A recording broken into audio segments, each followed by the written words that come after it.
Hello. Mancherial నుంచి దాదాపు 120 కిలోమీటర్ల ప్రయాణం తర్వాత మహారాష్ట్రలోని ఏనుగుల పార్క్ వద్దకైతే మనం చేరుకున్నామండి. లోపలికి వెళ్తుంటే చుట్టూ ప్రహారీ గోడ కోసం అభివృద్ధి పనులు అయితే జరుగుతున్నాయి.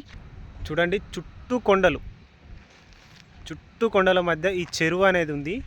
ఈ చెరువులోనే ఏనుగులు, పక్షులు, అనేక రకాల జంతువులకు నిలయంగా ఉంది. ఇక్కడ ఒక బోర్డు పడేసి ఉంది.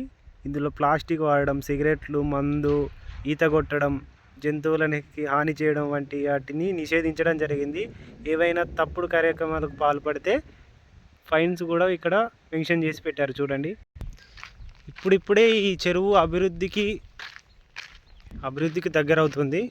కాటేజీలు కానీ కొన్ని చిన్న చిన్న ఇళ్ళ లాంటి నిర్మాణాలు కూడా జరుగుతున్నాయి. టూరిస్టులు ఏమేమి చేయొద్దు ఇక్కడ రాసి ఉందండి. టూరిస్టులు సాయంత్రం వేళ సేద తీరడానికి బెంచీలు, రేకుల నిర్మాణాలు, కూర్చోవడానికి ఇక్కడ ఒక రిసార్ట్ లాంటి నిర్మాణం జరుగుతుందండి. ఇది అందుబాటులోకి వస్తుంది. చూడండి, చెరువులో ఇప్పుడు ఎక్కువ నీరేం లేవు. ఇక్కడ ఒక పెద్ద చెట్టు చనిపోయింది, ఎండిపోయింది. చూడండి, చుట్టూ కొండలు, మధ్యలో చెరువు మధ్యలో ఏనుగులు. నీరైతే చాలా తక్కువ ఉందండి.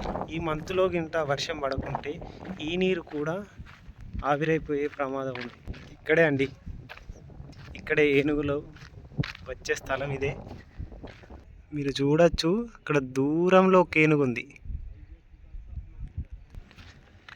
ఇక్కడ కూర్చున్న వాళ్ళందరూ ఏనుగుల సంరక్షకులే.